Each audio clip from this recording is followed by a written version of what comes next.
Bismillah, alhamdulillah. Assalatu wassalamu ala rasulillah. Ahiret derslerini devam etemiz. Hem biz sizin bilen uzgan derste nindi gumum günahlar sebeple hem ayrım günahlar sebeple kabir gazabına kişi düşer bula dedik. Şulay bit.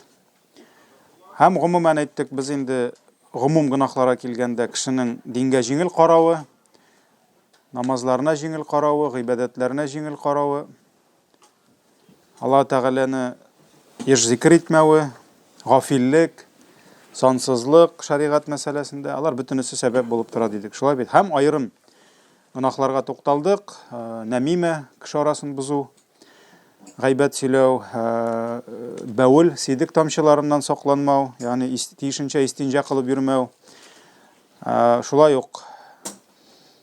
Ganimet malın bölüngençiga kadar özleştiru ham manga kira dedigende kişinin jamgiyatda tutqan vazifası orunundan faydalanıp özleştiru malını dedik. Şulay bit. Mesela kişi nindidir işmada jitekşi yoki nindidir vazifada otura, hem ol şuşu vazifasından faydalanıp özüne tiyiş bulmagan malını özleştire bula indi. Özleştire bula.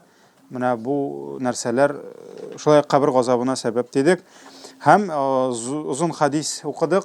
Ol hadiste yalgan, Qur'an'ı kaldırу, unutu, taşlaw, kullanmaw, zina kılu hem riba aşaw dedik. Şulay bit. Uzun hadis yazdık. Uzun hadis yazdık. Anarasın ejetke toqtaldık. Hem ejet algansın iken, birinçiden hacatın düşmesi ejet alma dedik. Şulay bit. Ne yabıgız indi telefonlarına. Bunda yazdıralar burşulma. Biz bilgenlerine, biz bilmeyenlere de yazdıralardır. Şuna göre ne yazdırırlar alırsız. Mına bit. Mikrofon taqtılar mena. Nige kirigiz? Керек mi yazdırı вообще? Mına kirigiz gruppaga. Bizning бар WhatsApp gruppası, bizning бар Telegram gruppası. Soragız kızlardan adresler var. Profesyonel ne bilen yazdıralar. Şuna göre керек mi yazdırıga? O bit sizning şista yazdırmıyor. Ha biz öğrendik indi качественный birlerge. Şuna göre koyadır ol nişedir metrdan telefonga yazdırı ol şista tugul ol barbar. Bulay ol sizge kelip turacak. Her ders, her jumga hutbesi, her vagaz, әлі bizning бар sreda kunni urusha mag'firat dersleri var. Alar bütünüsü şunda koyulup bara. Jumga aldından dersimiz var, jumgada var, min selimanda başka hazretlerime bütünüsün biz şunda koyup barabız. Mikrofonunu tuşka koyup yazdırılıp bara. O sizin telefonunuzga kelip turacak. Özü kelip turacak. Keregin alasız, kerek mi henin kaldırasız. Şuna göre kerek mi yazdırıga? Hacet yok. Sizin için yazdıralar, burşulmağız. Hacet boyunca ettik. Şuna göre hacetin başına düşmegen iken, bütün hacetle kirmeske dedik bitinde. Şulay bit. Hacetle kirdin iken, öz üstüne buruş aldın iken, vaktın bilgilep, kulemin, anı şul vakitte, şul kulemde kaytaru senin için vacip dedik. Sünnet tugul. Mubah tugul. Yani tilesem kaytaram, tilesem kaytarmam. Yok, vacip, farz bulup tura.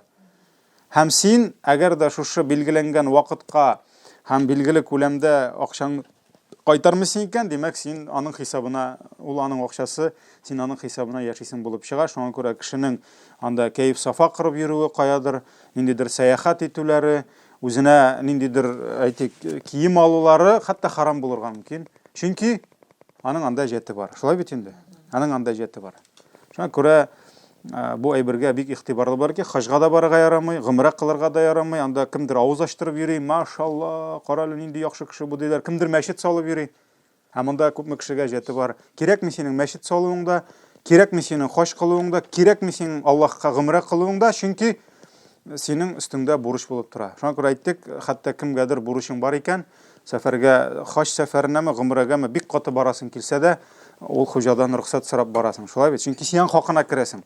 Bu vacip. Hem sen eğer de bütün sebebin kılmışa ölüp gidesin iken, hacetli kiliş, senin kabrin utka kumüleşek, uruş şeklinde paka, senin için kimdir hacettin tülemeyecek. Şuna göre hadisler yazdık. Şulay bit. Peygamber sallallahu aleyhi ve sellem hatta cenaze okumadı. Okumayım dedi. аның әҗәте бар дейді. Һәм бір кеше торып, "Я Расулулла, аның әҗәтен үз өстемә алам" дейді. Бүтін шаһидлар каршында әйтте. Аның күп мәҗәте булса, әйттеләр торып, аның миңа шуның кадәр акча бирәсе бар дейді. Пәйгамбер саллаллаху алейхи ва саллям китеп бара. Пәйгамбернең җиназасы, ул бит инде Аллаһның рәхмәте. Шулай бит. Шуңа күрә Пәйгамбер саллаллаху алейхи ва саллям китмәсен өчен җиназа укымыйча аларның тагын китереп буламы, юкмы? Бір кеше торып әйтте: "Я Расулулла, аның бүтән әҗәте минем өстемдә" диде. "Мин үзем түлим" диде. Икенче көнне сорады: "Түләдеңме?" "Юк әле." Булдыра алмаган. Ул җиңел булмагандыр, 3 тиен акча булмагандыр, ул күбрәк булгандыр, шулай бит. Өченче көнне сорады: "Түләдеңме әле?" Дүртенче көнне сорады: "Түләдеңме әле?" дип, "Булды, я Расулулла, түләдем" дигәч, "Менә хәзер кабере суынды" диде. "Менә хәзер яңа гына кабере кардәшемнең суынды" диде. Шуңа күрә элек-электән бабайлар, авылларда имамнар җиназа укыр алдыннан әйтәләр иде: "Бу кешенең кемгәдер бирәсе аласы калмадымы" дип. Чөнки бу бик мөһим әйбер. Хәтта әҗәткә алып та кеше онытырга мөмкин. Аны исенә төшерергә кирәк. Пәйгамбәрбез саллаллаһу алейхи ва саллям сорады. Ничә кат сорады? Шулай бит инде, минем берәрегезгә калдымы ди, аласы, бирәсе ди. Бәлки кемгәдер калгандыр, кемгәдер онытканмындыр, кеше онытырга мөмкин. Без бит кешене газапкан итәбез. Шулай бит инде. Шуңа күрә әгәр дә син, мәсәлән, ул оныткан, син беләсең, синең аның әҗәте бар, алайса син Аллаһ ризалыгы өчен кичер аны. Кичер, анда ярар күрсәтсеннәр әле күрмәгәнен дип ярамый торырга. Шулай бит инде. Кичерсәң, иншалла, әҗере булыр. Ләкин әҗәт бик куркыныч нәрсә. Хәтта Аллаһ юлында үзенең гомерен биргән кешегә, үзенең гомерен корбан иткән, ягъни сугыш кырында анда иленме, ватанынмы, гаиләсенме, диненме саклап шаһид киткән кеше, әлхәмдүлилләһ, әйтерсеңлә, аңа бит инде кабердә дә газап юк. Бүген сөйләшәбез аны, җәннәтнең бакчалары ачык, ләкин кыямәт көнендә әйтәчәкләр, нәрсә? Үтәмәгән әманәтеңне төшеп ал дип, ул әманәтне ташлаячаклар җәһәннәмгә. Ул төшеп китә җәһәннәмнең астына, бар шуны төшеп ал дип әйтәчәкләр. Шуңа күрә ул бик куркыныч нәрсә.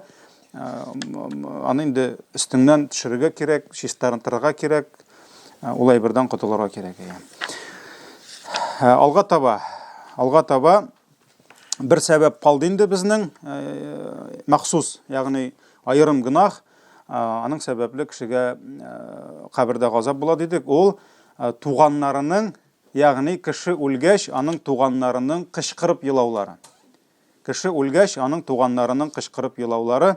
Һәм моңа инде дәлил буларак берничә хәдисне китерербез, һәм ул мәсьәләдә кайбер фикер алышу, ягъни галимнәр арасында кайбер мәсьәләләргә тукталырбыз.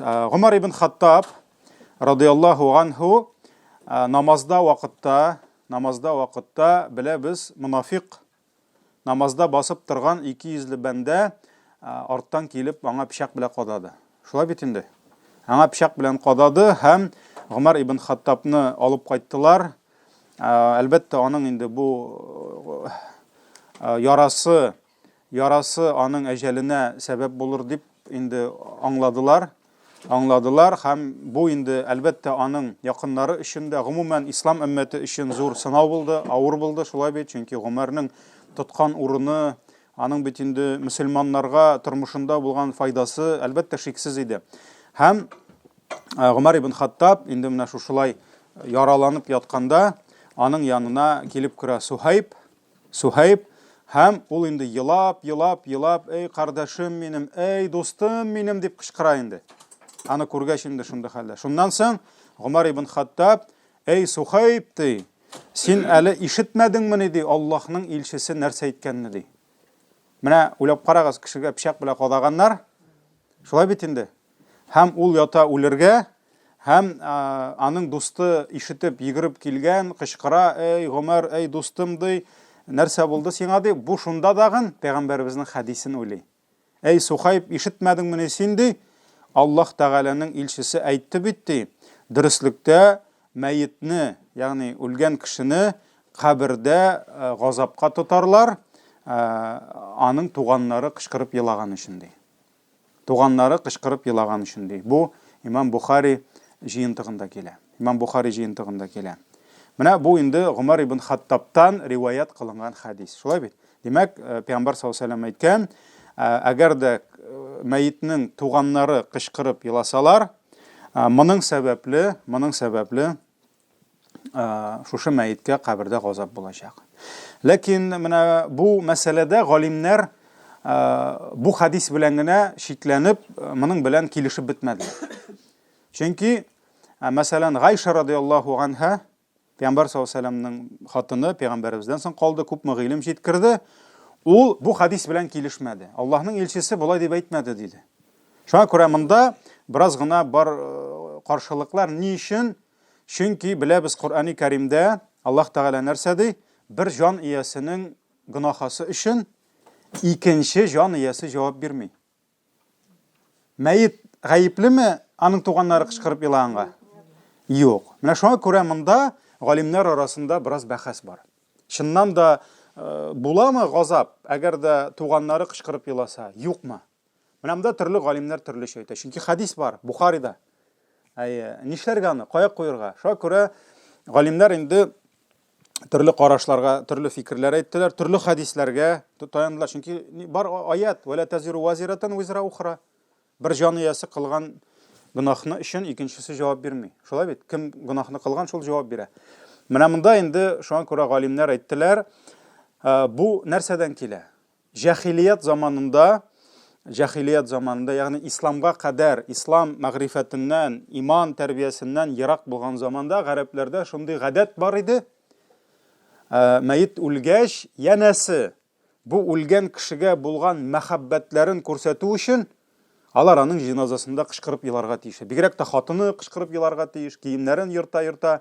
Әгәр дә инде шулай эшләмәсә, димәк, ирен яратмаган бу. Димәк, нәрсә? Ирен югалту өчен кайгырмый бу әйе. Һәм ул гадәт, ул хәтта бүгенге көндә дә күп кенә, мәсәлән, Азия илләрендә, шулай бит инде, ул бар. Хәтта махсус елаучылар бар. Аңа акча түлиләр. Әйе. Безнең якта инде без хәзрәтләр килсәк, без җыларга килмибез инде. Без хәтта ниндидер эш эшләргә киләбез, дуа кылырга, Коръән укырга, мәйтен юырга, авыстайлар килә. Анда ишек төбенә җыелышып, утырып, кычкырып елыйлар инде. Менә бу шундый җахилият гадәт ул. Ләкин исламда ул дөрес түгел. Пәйгамбәр саллаллаһу алейһи ва сәллям бу нәрсәне тыйды һәм бу иң зур гынахлардан санала. Ягъни кеше үлгәч кычкырып елау, үзеңнең киемнәреңне йырту, анда битләреңне йырту, нәрсә эшләгәнеңне белмәү, бу нәрсәләр әлбәттә исламда тыелган. Шуңа күрә галимнәр әйтәләр, монда ди сүз бара, ни мөгаен сүз бара, мәйет үзе шуны белеп риза булса диләр. Чөнки күп кенә кешеләр үлгәндә язып үлгәннәр. Әйтеп үлгәннәр. Мин үлсәм, хатынын әйткән мәсәлән, әй фәләннең кызы, мин үлсәм, син кычкырып еларга тиеш дип. Анда фәлән көн. Яки син шуның кадәр еларга тиеш, кайгырырга тиеш дип, шуңа әйтеп үлә торган булганнар. Менә шушы нәрсәне бетерер өчен Пәйгамбәрбез саллаллаһу алейһи ва сәллям әйткән дип, менә галимнәр шундый карашка киләләр кайберләре. Һәм чыннан да әгәр дә кеше шуның белән риза булган икән, һәм шул хәлдә үлә икән, аның гаиләсе кычкырып елаганнан инде моңа газап арта торган була. Шуңа күрә бу хакта бар хадисләр, кайберләре загыйф хадисләр бар аның. Беләбез бит инде, мәсәлән, күзне йомдыру дигән нәрсә бар. Шулай бит инде. Күз ачык калса, аны йомдыру бар. Хәтта элек бит инде акча куялар, тәңкә монеталар куялар. Анда хадисләрдә килә, ләкин алдан ук әйтәм, ул минем исемдә калган инде сахих хадис дәрәҗәсендәге түгел, загыйф, ягъни ул хадис микән, хадис түгел микән дигән сорау куялар инде галимнәр. Ләкин бар, ничек җан чыга да, җан белән тән аерылгач, җанны эзли дип инде. Тән җанны эзли дип. Һәм җан кайтып, әгәр дә инде аның әйтик туганнары сабыр булсалар, нык булсалар, ул инде сөенә, әлхәмдүлилләh ди. Әгәр дә инде кычкырып, шулай киемнәрен йыртып, бакырсалар, еласалар, ул инде бик кайгыга төшә ди һәм Раббым буларга хидаят бирсәң иде дип дуа кыла ди. Шуңа күрә ул инде һәр хәлдә хәерле эш түгел, кайгы килгәч, анда әйтик инде кеше үлгәч, туган үлгәч кычкырып елау ул хәерле эш түгел. Ләкин гомумән кайгы килгәч еларга ярыймы юкмы дигән сорау бар инде. Гомумән мөселманга елар, может, вообще ярамыйдыр аңа. Елмайып күмергә кирәктер. Әлбәттә, инде Алла Тәгалә биргән сыйфат елау. Шуңа күрә елап кеше тынычлана, шулай бит инде. Елап кеше ниндидер үзенең эчендә җыелган эмоцияларын, стресс дип әйтергә яратабыз бит, нәрсә булса да. Шуларны чыгара. Шуңа күрә Аллаһ Тәгалә биргән бу табигый бер нәрсә, ләкин Пәйгамбәрбез саллаллаһу алейхи ва саллям насихат кылып әйтте, елаганда йөрәгең еласын, күзең, ләкин телең түгел диде. Ягъни тамак белән еларга түгел, бәлки Пәйгамбәрбез алейхиссалату вассалам үзе елады. Әлбәттә, ул Хадишасын елап җирләде. Абу Талибка елады. Шулай бит инде. Шулык аның уллары үлде, кызлары үлде. Ул шуларның барып елый иде. Хәтта беләбез, Аллаһ Тәгаләдән рөхсәт сорады. Я Раббым диде, миңа әниемнең кабере янына барсам буламы дип. Һәм Аллаһ Тәгалә рөхсәт итеп, ул сахабалар әйтәләр, Пәйгамбәр саллаллаһу алейхи ва саллям белән бергә киттек ди, әнисенең каберен эзләп ди. Чөнки ул бит инде Мәдинә белән Мәккә арасында юлда үлә, һәм шунда җирләнә, шулай бит. Һәм шунда каберен табып ди, Аллаһның илчесе шул кабер янында елады ди. Һәм аның артында утырып без дә еладык ди. Аллаһның илчесе елагач ди. Шуңа күрә Пәйгамбәр саллаллаһу алейхи ва саллям елый иде. Якын сахабаларын җирләгәндә елый иде. Әмма ләкин елау булды инде ул нәрсә белән? Йөрәк һәм күз яшы белән. Әмма кычкырып, акырып, бакырып исламда бер качан да ул нәрсә булмады, һәм булырга тиеш түгел, һәм ул мөселманлыкны күрсәтми. Шуңа күрә менә бу нәрсәне инде дөрес итеп аңларга кирәк. Чөнки бер кешенең гынахасы өчен икенче кеше ул җавап бирми. Ярар, алга таба кабер газабыннан кытылырга нәрсә безгә ярдәм итә? Шул мәсьәләне ачык, иншалла, өлгергән кадәр ничек итеп кабер газабыннан кытылырга? Әлбәттә, кабер газабына нинди гынахлар сәбәп була дигән сорауга без җавап бирдек. Гомум гынахлар. Шулай бит инде, кешенең гомум загыйфлыгы, кешенең диндә загыйф булуы, аның тақвалыгы җитмәве, аның гынахларга җиңел каравы, аның Аллаһ Тәгаләне онытуы, дөньяга бирелүе. Шулай бит инде, бу әйберләрнең бөтенесе без сәбәп дидек. Менә димәк, кешенең кабер газабыннан кытылуга иң зур сәбәп аның диндә нык булуы. Аллаһ Тәгаләнең әмерләрен үтәүе, Аллаһ куйган шикләрне саклап, ул шикләрдән чыкмавы. Аллаһ Тәгаләнең фарыз икән, аны фарыз дип белеп үтәүе, Аллаһның харам икән, харам дип ул харамга кирмәве. Менә булар бөтенесе иң зур сәбәп булып тора нәрсәгә? Шушы кабер газабыннан кытылуга һәм кешенең шушы кабергә әзерләнүе. Кешенең үлемгә әзерләнүе. Чөнки үлем ул шундый нәрсә, безнең иншалла киләсе дәресләрдә берничә дәрес бәлки булыр, бәлки бер дәрес булыр үлемнең аңлатмасы турында. Менә ничек мөселман кеше ничек карага тиеш, аңа карата. Һәм мөселман кеше әлбәттә белергә тиеш, Аллаһ Тәгалә билгеләгән әҗәлең килде икән, инна аҗалаллаһи иза җаа ла юахар. Әгәр дә Аллаһ билгеләгән әҗәл килеп җитте икән, ул бер вакытта да кичектерелми. Шулай бит, бер секундка үлем фәрештәсе белән беркем дә сөйләшә алмый. Никто с ним не может договориться. Һәм үлем фәрештәсе бер кашанда ишек шакып кирми. Үлем фәрештәсе бер кашанда рөхсәт сорап кирми. Үлем фәрештәсе бер кашанда юк кирмә дисәң борылып китми. Үлем фәрештәсе бер кашанда килеп синең вакытың бармы? Синең эшең биттеме? Может, син әле имтихан биреп йөрисеңдер институтта, синең диплом аласың бардыр. Бәлки синең анда әле өйләнгәнсең, гаилә корасыңдыр, синең әти буласың киләдер, әни буласың киләдер. Юк, айырма юк. Бәлки син инде өеңне җиткереп бетереп, менә хәр түбәсен ябып, менә келәмнәрен җәеп, хәзер кирмәкче буласыңдыр. Юк. Менә будильник шалтырады. Үлем фәрештәсенең Аллаһ Тәгалә куйган билгеле вакытта ул килә, җанны ала һәм алдагы фәрештәләргә тапшыра, аны өйрәндек. Шулай бит ничек бара. Шуңа күрә мөселман кешесе ул һәр вакыт әзер булырга тиеш үлеменә. Үлемгә әзер дигән сүз, димәк, ул бер кашанда тәүбәсен кичектерми дигән сүз. Ул һәр вакыт тәүбә итә. Һәр вакыт гынахларыннан истигъфар кыла. Көнең үттеме? Йокларга яттыңмы? Истигъфар кыласың. Я Раббым, минем көне буе кылган гынахларымны, хаталарымны, Bütün минем нинди ялгышуларым бар, бөтенесен кечерсәң иде. Раббим син гынахларны гафу итүче. Раббим мине кечерсәң иде, минем гафу итсәң иде. Син гынахларны менә шушы нәрсәләр белән ул чистарынып ята. Чөнки яткач уянамы, юкмы? Гарантия бармы? Беркемнең дә юк. Беркемнең дә юк. Шуңа күрә тәүбә, истигъфар кылып. Хәтта йокларга ятканда пәйгамбәребезнең кыска гына дугасы бар. Ятлагыз ул дуганы. Бисмикаллахумма вадa'tu janbi. Синең исемең белән, я Аллаһ, тәнемне ятакка салдым. Яткач менә яттың, монда теге яулыклар бәйләп, анда намазлыкка басып кирәкми. Менә кеше үзенең йоклый торган киеме белән ятты, һәм яткач шушы дуганы кыла. Йоклап китер алдыннан. Аятул Курси укыган кебек. Раббим синең исемең белән тәнемне ятакка салдым, ва бика арфa'uhu.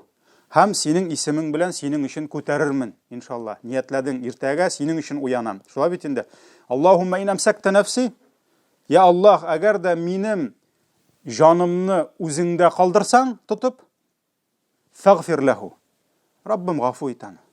Ул гынахлы инде. Гафу ит аны. Ва ин арсалтаху. Әгәр дә иртәгә кире җибәрсәң, ягъни миңа уянырга насыйп итсәң, фахфазху. Раббим аны сакла, кама тахфазу ибадакас салихин, ничек син үзеңнең тугры изге бәндәләреңне саклаган кебек ди. Менә шуңа күрә мөселманның йокларга яткандагы дугасы ук нинди? Ике вариант. Раббим үлсәм гафу ит, уянсам мине сакла дип ул инде нитә. Шулай бит. Һәм иртә белән дә уянгач Allah Teala seni tiriltdi deb, meni tiriltdi deb, ba'dama amatana, elhamdülillahillazi ahyana ba'dama amatana ve ileyhin nushur. Yani irtə bilən uyandın, күзіңні açdın, dua qılasın. Bizni o'tirgandan so'ng yangadan tiriltgan Allohga hamd sana bo'lsin, ham biz anga baribir qaytashaqmiz. Baribir anga qaytashaq. Şuna ko'ra musulmon ul oyiq aql bilan qarorga tegish ajalga. Oyiq aql bilan. Ham mana bu bo'lışa anga нәрсә эшләргә? Изгелекне күбрәк кылырга, тәүбәне күбрәк кылырга, истигъфарны күбрәк кылырга һәм шуның сәбәпле газаптан иншалла котылырга, эмин булырга. Һәм кешенең кылган бүтән яхшылыклары булсын, аның изгелек, иң зур изгелекләрдән булган иманнан кала, аның намазы, аның уразасы, аның хаҗы, садакасы, закаты, мәсәлән, туганлык җепләрен саклау фарыз булып тора. Шулай ук, шулай бит инде. Туганнар белән туганнарча яши алу. Үзеңнең мәсәлән өстеңдәге вазифаларыңны үтәү, мәсәлән, әти-әни каршындагы вазифаңны үтәү, ата-ананың баласы каршындагы вазифасын үтәү, ирнең хатыны каршында, хатынның ире каршында. Менә бу бүтән вазифаларны үтәү, ул сәбәп булып тора нәрсәгә? Иншалла кабер газабыннан котылырга. Һәм Пәйгамбәрбез саллаллаһу алейхи ва саллям безгә хәбәр бирде. Хадистә килә, иншалла мин аны хәзер узакка сузмыйча гына укып чыгарга тырышам. Бу хадисне безгә Абу Хурайра радиллаһу анху тапшыра, димәк ул аны ишеткән һәм безгә сөйләгән. Һәм бу хадис Абу Хатим риваятында сахих дип килә инде, аның дәрәҗәсе сахих дәрәҗәсендә. Пәйгамбәр саллаллаһу алейһи ва саллям әйткән, дөрестлектә кешене, мәетне җиргә, гүргә иңдергәннән соң ул аны озатырга килгән туганнарының, кешеләрнең аяк тавышларын ишетә ди. Аяк тавышларын ишетә ди. Һәм әгәр дә ул мәет мөмин булып чыкса ди, хәзер бит аны кабергә салдык, кешеләр киттеләр. Хәзер килә кемнәр? Хәзер килә сорау алу фәрештәләре. Әлбәттә, алар инде елмаеп, бизәнеп ясанып килмиләр. Алар бик явыз кыяфәттә киләләр, чөнки аларның вазифасы шундый. Һәм Пәйгамбәр саллаллаһу алейһи ва саллям әйтә, әгәр дә ул мәет мөмин булып чыкса ди, ягъни иманлы, изгелекләрен кылган, намазын укыган, уразасын тоткан, фарызларны үтәгән, шундук аның укыган намазлары ди баш очына килеп басырлар ди. Ягъни хәзер аның кылган гамәлләре нишли башлый? Моны саклый башлый. Yani хуҗа янына җыелалар бөтенесе. Аның ди, аның укыган намазлары ди, аның баш очына килеп басырлар ди. Тоткан уразалары ди, аның уң ягыннан килеп басырлар ди. Биргән садакалары, закатлары сул ягыннан килеп басырлар ди. Калган изгелекләре ди, булсынмы аның тугры булуы, туганлык җепләрен саклауы, кешеләргә ярдәм итүе, пәйгамбәрбез саны инде, ягъни изгелекләр күп. Шулай бит? Аның аяк очына килеп басыр ди. Димәк, бүтән яктан тизелеп баса нәрсәләре? Кылган изге гамәлләре. Шулай бит инде. Шуннан соң фәрештәләр аның баш очыннан килә башларлар ди. Ләкин намаз телгә килеп әйтер ди, минем аша үтмәссез дип әйтер ди. Монда ишек юк. Моннан сез үтмисез дип әйтә ди. Намаз нишли? Тегеләрне кертми. Кертми, кеше янына кертми. Карагыз. Аллаһның рәхмәте, шулай бит инде. Шуннан соң алар аның уң ягыннан якыная башларлар ди. Ләкин аның уразасы телгә килеп, моннан сезгә юл юк дип әйтер ди. Моннан сезгә юл юк дип әйтер ди. Шуннан соң сул ягыннан китерләр ди. Закаты, садакасы да әйтер ди. Юк, моннан да сезгә юл юк дип әйтер ди. Шуннан соң аның аягы шуннан килә башларлар ди. Ләкин аның кылган изгелекләре ди, пәйгамбәрбез санап китә. Садакасы, туганлык җепләрен саклавы, кешеләргә ярдәм итеп изгелек кылуы безнең яннан да сезгә юл юк дип әйтер ди. Безнең яннан да сезгә юл юк дип әйтер ди. Ягъни нишли? Фәрештәләрне кертмиләр. Кертмиләр. Шулай бит инде. Шуннан соң аңа әйтерләр ди, утыр айда дип ди. Беләбез, бик күп хадисләрдә килә, аны торгызып утырталар. Менә безнең әгәр дә параллель белән карасаң, дөньяви. Инде хатын кызларыбыз алар инде исән-сау килеш кабергә төшмиләр, сезнең эш түгел ул, ирләрчә, шулай бит инде. Анда утырырлык урын юк. Анда утырырлык урын юк, чөнки ләхет менә булай эшкә кергән, шулай бит булай капланган. Анда башыңы бәрәсең. Шуңа күрә безнең күзлектән барзахи тормышны аңлап буламы? Булмый, ул анда торып утырса башын бәрә. Ләкин ничә хадистә килә, аны торгызып утырталар дип. Шуңа күрә ул торып утыра. Торып утыра. Һәм аңа әйтәләр ди, сезнең арагызда булган бу кеше кем бу дип әйтәләр ди. Һәм син аның турында нәрсә әйтерсең ди. Нәрсә әйтерсең ди. Шуннан соң ул әйтер ди, калдырыгыз әле мине ди. Миңа намаз укырга кирәк ди. Дип әйтер ди. Калдырыгыз әле мине, ягъни калдырыгыз мине, мин намаз укырга кирәк. Аңа әйтерләр ди, син моны эшләрсең ди, укырсың, әмма ләкин безнең сорауыбызга җавап бир ди. Шуннан соң ул сорар ди, сез нинди сорау бирдегез соң әле дип әйтер ди. Нинди сорау бирдегез соң әле? Шуннан соң алар кабатларлар ди, шушы кеше сезнең арагызда булган, аның турында нәрсә уйлыйсың син дип әйтер ди. Шуннан соң ул әйтер ди, шәһадәт китерәм, әшһәду дип әйтә инде. Шулай бит, ягъни күңелем белән ышанып, телем белән әйтәм, ул Аллаһның илчесе һәм ул Аллаһтан безгә хаклык белән килде дип ул ничек кирәк шулай җавап бирә ди. Чөнки дөньяда да шулай җавап биргән. Шулай бит инде. Шуннан соң аңа әйтелер ди, шушыңа таянып, шушыңа тотынып син яшәдең, шушыңа тотынып син үлдең, һәм кыямәттә дә шушының белән син кубарылачаксың ди. Ягъни шәһадәт китереп инде. Шулай бит? Әгәр Аллаһ теләсә дип әйтерләр ди. Әгәр Аллаһ теләсә дип әйтерләр ди. Аннан соң инде китә башка хадисләрдәге. Без укыган инде, аның Аллаһның әмере белән аның каршында җәннәтнең бер ишеген ачырлар ди. Һәм ул җәннәтнең ишегеннән күрер ди үзенең кыямәттән соң кайтасы йортын, урынын күрер ди. Шулай бит инде. Һәм шуннан соң аңа әйтелер ди, менә бу синең җәннәттәге урының һәм Аллаһы Тәгалә сиңа әзерләгән шушы нигъмәтләрең дип әйтер ди. Нигъмәтләрең дип әйтер ди. Моны күргәннән аның бүтән эше шатлык белән тулачак. Әлбәттә, моны инде күз алдына китереп булмый, без монда китап кына укып торабыз. Шулай бит инде. Әмма ләкин күпме шушы әйберләрне үткәннән соң, ул инде шушы җәннәттәге йортын күреп, җәннәттә кайтасы урынын күреп, аның бүтән эше, тышы шатлык, сөенеч белән тулачак ди. Аннары соң аның каршында җәһәннәм ишекләрен ачачаклар һәм аның җәһәннәмгә кайтасы урынын күрсәтәчәкләр. Һәм әйтәләр, менә бу синең ди, җәһәннәмдәге урының ди, һәм әгәр дә син Аллаһка каршы чыккан булсаң, Аллаһның сиңа әзерләгән газабы дип әйтәләр ди. Һәм моны күргәч, ул тагын да сөенәчәк. Чөнки ике сөенеч килә. Шулай бит инде. Берсе нәрсәне көтә, шуны күргәч, икенчесе нәрсәдән ул котыла. Менә моны күргәч, ул тагын да ныграк сөенәчәк. Шуннан соң Аллаһның әмере белән аның кабере киңәергә тотыныр ди. Һәм кабер киңлеге 70 терсәк булыр ди. 70 терсәк булыр ди, һәм ул нур белән күмелер ди, нур белән, һәм аның тәне ди үзенең әүвәлге халәтенә кайтыр ди. Үзенең әүвәлге халәтенә кайтыр ди. Жаны исә бер кош эченә кирип, ул кош җәннәттәге агач ботакларында очып йөрер ди.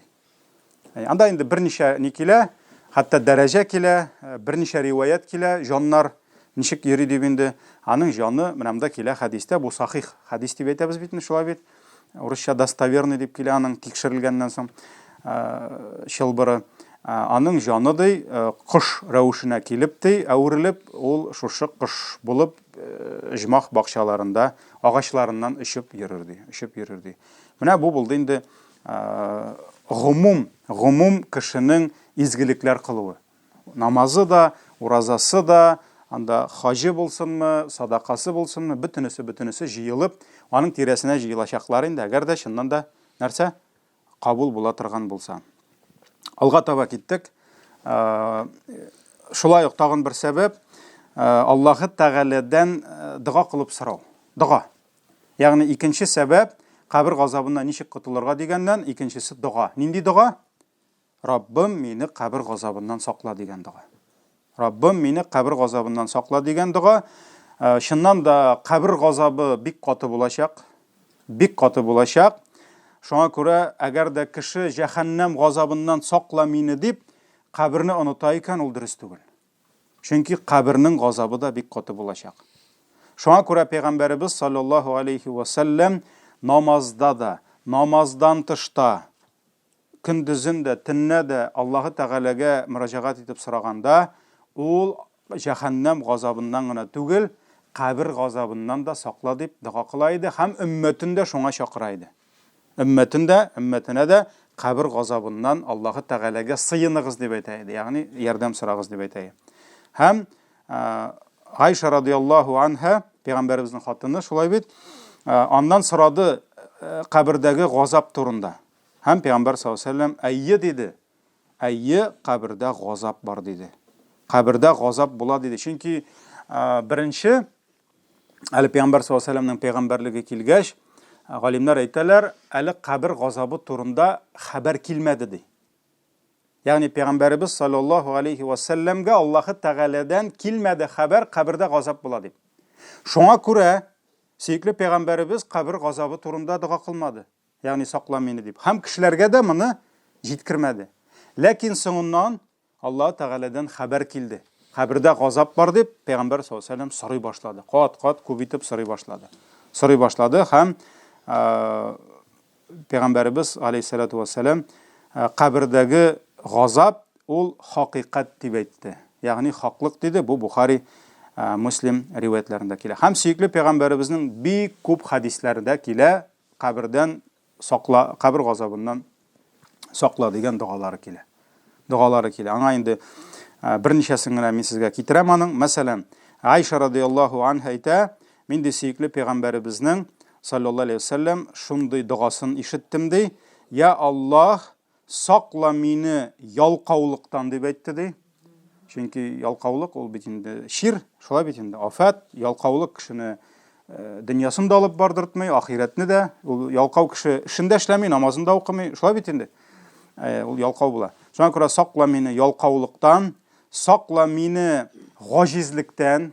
Гаҗизлек инде ул кешсезлек була инде, дряхлость була инде. Кешсезлектән сакла мине гынахлардан, сакла мине әҗәтләрдән, сакла мине кабер сынавыннан һәм кабер газабыннан дип Пәйгамбәр саллаллаһу алейхи ва саллям әйтә торган булган. Бу дугаларны тырышкан кеше табала инде. Китапларда бар ул. Шулай ук икенче бер хадистә Бухари, Муслим җыентыгында килә бу. Әнәс Пәйгамбәрбезнең өендә яшәде. Әнәс ибн Малик дигән егет хезмәтче булды. Әнисе алып килеп бирде аны. Я Расулаллаһ, менә улымны сиңа бирәм, хезмәт итсен диде. Һәм әлхәмдүлилләһ, Әнәс бик күп гыйлем алды пәйгамбәребездән һәм безгә хадислар тапшырды. Әнәс радиллаһу анһу әйтә, пәйгамбәр саллаллаһу алейһи ва сәлләмнең шундый дугасын ишеттем ди. Я Аллаһ дип әйтте ди. Мин сиңа сыйынамын, ягъни синең саклавыңны сорап, синең кишең астына сыйынамын. Ялкаулыктан диде. Ягъни сакла мине ялкаулыктан диде. Юк, монысы икенче. Иң беренче нәрсә диде? Гажизлектән диде. Гажизлек һәм ялкаулыктан диде. Гажизлек инде менә бар бит шундый мискин кеше. Мискин ул менә деген яллаган бәндәгә дип әйтим инде. Ул көчсез ул зәгыйф ул. Ни бер нәрсә эшли белми, ни бер нәрсә ни кыла белми. Яки мәсәлән хәтта бик каты олыгаю турында да сүз барган мөмкин. Шуңа бит инде бөтенләй бер нәрсә эшли алмый башлаганга кадәр. Шуңа күрә гажизлек һәм ялкаулыктан ди. Куркаклыктан сакла мине ди. Куркаклыктан сакла мине саранлыктан ди. Һәм мин сиңа сыйынамын ди, кабер газабыннан ди, һәм тормыш фитнәләреннән һәм үлем фитнәләреннән ди. Бухари, Муслим җыентыкларында килә. Шулай ук тагын бер хадис Муслим җыентыгында килә. Пәйгамбәр саллаллаһу алейһи ва сәлләм бер вакыт сахабаларын җыеп, Аллаһы Тәгаләдән кабер газабыннан, Аллаһы Тәгаләгә кабер газабыннан сыйыныгыз дип әйтте. Ягъни Раббым мине кабер газабыннан саклагыз дип әйтте. Һәм шундук кешеләр Аллаһумма инна наъуду бика мин азабил кабр дип, я Раббым сакла безне кабер газабыннан дип дуга кыла башладылар. Шулай ук алга таба сөйкле пәйгамбәребез саллаллаһу алейхи ва сәлләм намазның ахырында Аллаһы Тәгаләгә 4 нәрсәдән сыйынайы. Ягъни Раббым мине 4 нәрсәдән сакла дип намаз ахырында шуны кабатлый иде. Һәм безне дә өйрәтте шуңа. Ягъни безне дә шуңа өйрәтте. Мәсәлән, Тирмизи, Ан-Насаи риваятларында килә, Пәйгамбәр саллаллаһу алейһи ва сәлләм әйтте, сорагыз Аллаһтан ди, саклавын ди. Нәрсәләрдән? Кабер газабыннан ди, җәһәннәм газабыннан ди, Дәҗҗал фитнәсеннән ди, һәм яшәеш һәм үлем фитнәләренең явызлыгыннан ди. Яшәеш һәм үлем фитнәләреннән ди. Менә бу 4 нәрсәдән инде. Аллаһумма инни аъуду бика мин азабил кабр ва мин азаби җәһәннәм ва мин фитнәти al-Masih ad-Dajjal ва мин шарри фитнәтил махья вал мамат дип килә инде. Менә бу зикрне аны ятларга кирәк. Һәм Пәйгамбәр икенче бер хадистә килә, Абу Хурайра радиллаһу анһу әйтә, Пәйгамбәр саллаллаһу алейһи ва сәлләмнең шундый сүзен ишеттем ди, әгәр дә берегез намазда тәшәһһүдне укып бетерсә ди, Аллаһы Тәгаләгә мөрәҗәгать итеп 4 нәрсәдән саклавын сорасын ди. 4 нәрсәдән ди. Менә димәк, соңгы әт-тәхияттә утырдык намазда, фарызмы ул, сөннәтме ул, тәһаҗҗүдме ул, мәчет намазымы ул, духа намазымы ул, анда әввабинме, башкасымы, нинди генә намаз булмасын. Хәзер нишлибез? Әт-тәхият, салават, шулай бит. Аннарысын бар бер ничә дуга. Раббана да бар, башкалары да бар, ләкин менә шушы дуганы Пәйгамбәр саллаллаһу алейһи ва сәлләм укыгыз диде. Ягъни Раббым мине сакла кабер газабыннан, җәһәннәм газабыннан, Дәҗҗал фитнәсеннән һәм яшәеш ва үлем фитнәләреннән диде. Менә бу сәбәп булып торачак нәрсәгә? Аллаһ Тәгалә безне кабер газабыннан иншаллаһ имин кылырга. Алга таба безнең 5 минут вакыт калды. Иншаллаһ тиз генә йөреп чыгабыз. Бүген битерик инде теманы, яме? Тиз генә йөреп чыгабыз. Кемнәр кабер газабыннан имин булачак? Кемнәр? Айрым хадисләрдә килә, кайбер менә Пәйгамбәр саллаллаһу алейһи ва сәлләм тәгаенләп, билгеләп киткән кемнәрнең кабер газабыннан имин буласын. Мәсәлән, иң беренче Пәйгамбәр саллаллаһу алейһи ва сәлләм әйтте, Аллаһ юлында шаһид китүче диде. Ягъни кем үзенең әйткәнебезчә дине өчен, гаиләсе өчен, ватаны өчен үзенең малын гына түгел, акчасын гына түгел, гомерен курбан итте. Һәм ул шаһид дип атала. Шулай бит инде. Пәйгамбәр саллаллаһу алейһи ва сәлләм әйтте, шаһидкә диде, Аллаһ Тәгалә 6 сыйфат бирер диде. 6 өстенлек бирер диде.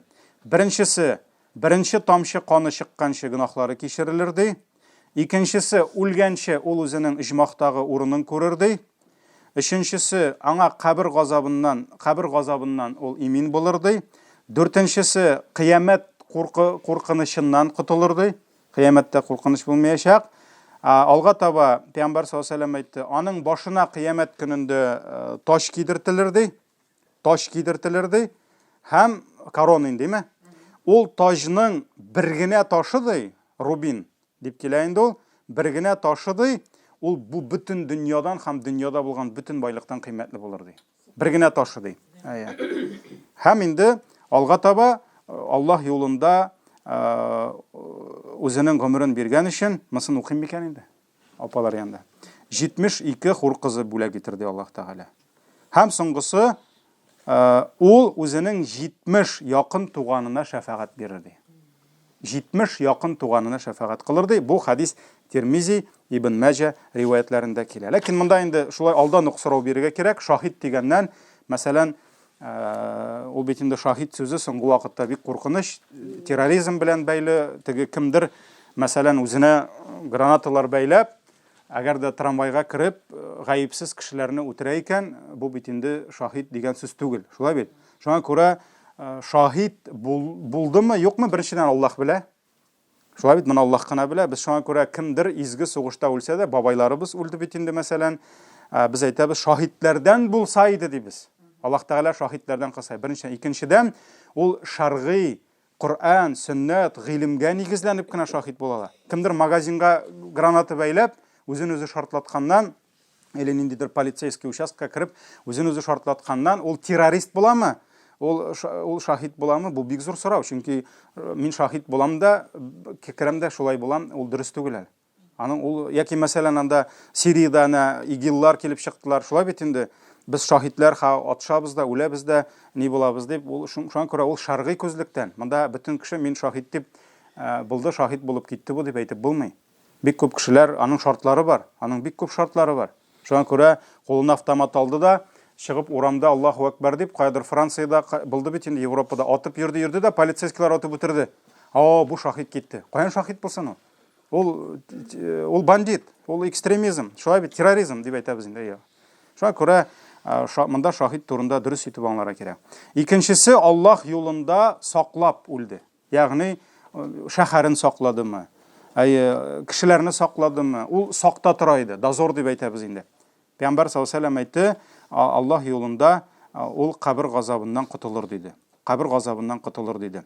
Өченчесе, 2 минут калды, деме? Өченчесе, Абдулла ибн Гамр әйтә, Пәйгамбәр саллаллаһу алейһи ва сәллям әйтте ди, нинди генә мөселман җомга көнне үлсә ди, җомгада үлсә ди, анда көне дип тә килә, төне дип тә килә, Аллаһ аны кабер газабыннан имин кылыр ди. Шуңа күрә җомга көнне үлгән кеше, җомга кичендә үлдеме, көндезендә үлдеме, бу сәбәп булып тора кабер газабыннан котылырга. Һәм дүртенчесе, эш авыртудан үлгән кеше. Эш авыртып үлгән кеше, Пәйгамбәр саллаллаһу алейһи ва сәллям әйтте, кемне эше үтерсә ди, ул кабердә газап күрмәс ди. Монда инде сүз бара интегеп үлгән кеше инде. Ягъни авыру биргән дә Аллаһ Тәгалә, эш тигәч ул төрле агъза булырга мөмкин, ашказанда, бавырда, кемдер яман шиш белән үлә, шулай бит инде. Шуңа күрә монда ул гомум килә. Гомум килә, авырту сәбәпле инде шул авыртуларга түзеп үлгән кеше турында сүз бара. Аңлашылдымы? Ярый, бүгенгә иншаллах шуның белән тукталабыз. Аллаһ Тәгалә безне кабер газабыннан сакласын. Икенче дәрескә иншаллах бераз гына менә шушы үлем һәм аның кайбер гыйбрәтләре, дәресләре турында тукталырбыз. Искә алуның файдалары. Субханакаллаһумма бихамдик, шаһаду ла илаха илля анта, астагфирука ва атубу илейк.